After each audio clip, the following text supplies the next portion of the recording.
Anda saksikan di karyanya Mas Hermawan, Mas Iwan. Ini ada di zona kedua. Ada instalasi, ya, ada instalasi genteng yang disusun secara melingkar vertikal, dan kemudian di depan sebelah kanan ada kubus yang meninggi, dan di sebelah kiri ada barisan limas dengan alas biru, ya, alas biru dan dinding yang juga biru. Mas Hermawan adalah seorang arsitek, dan bersama Sung Ryul Jun dari Korea Selatan, keduanya berkolaborasi untuk membuat karya tersebut, ya, karya tersebut. Dan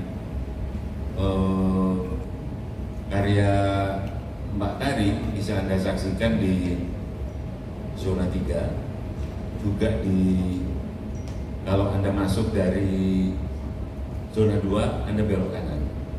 Di sudut itu ada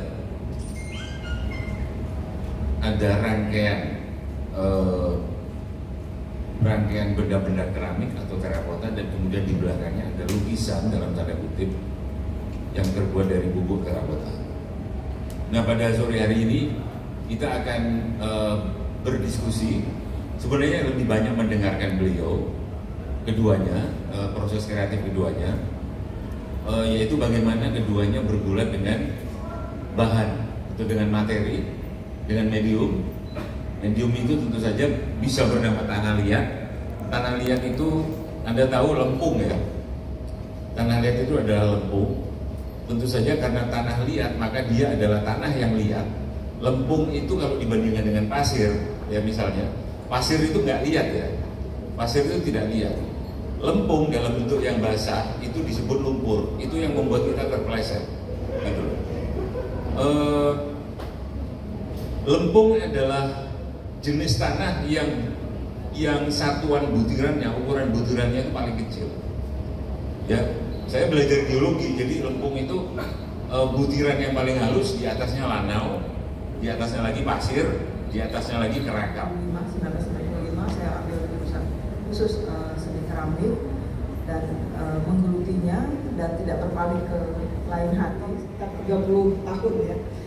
Saya membawa perjalanan penuh tantangan dan makna.